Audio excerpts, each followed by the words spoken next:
Sumailalim sa 4 na araw na pagsasanay sa Standard First Aid Training o SFAT ang 18 kawani ng Legazpi City Health Office at mga tauhan ng City Disaster Risk Reduction and Management Office nitong October 13 hanggang 16, 2025 sa Kamalig, Albay. Ayon sa mga dumalo, malaking bagay sa kanila ang aktibidad, lalo na't ito'y may kaugnayan sa pagsagip ng buhay kung saan maibabahagi din daw nila ang kanilang mga natutunan sa iba pang individual.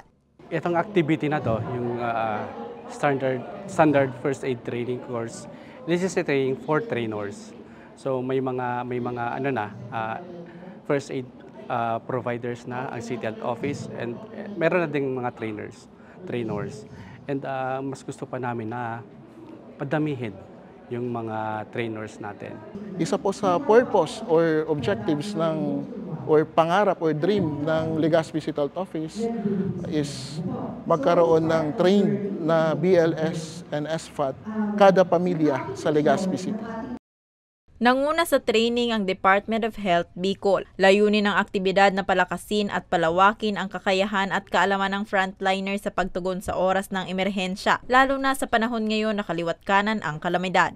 Ang kahalagahan kung bakit tinuturo natin itong first aid training is that yung mga matuturuan po natin ng paunang lunas, sila po yung magbi-bridge magiging tulay sa pagitan ng pasyente at ng hospital.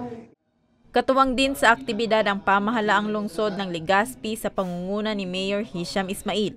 So to everyone here today, thank you for being part of this mission. And thank you for committing your time and effort to learning and teaching life-saving skills. Let us take this training to heart. And let us bring these lessons home to our family, to our workplace, and to our neighborhood. Kaugnay nito, isinailalim naman sa SFAT ng City Health Office ang mga BHW at tanod mula sa 10 barangay sa Legazpi. Para sa mga balitang Tatak Bicol, Rose Bilista.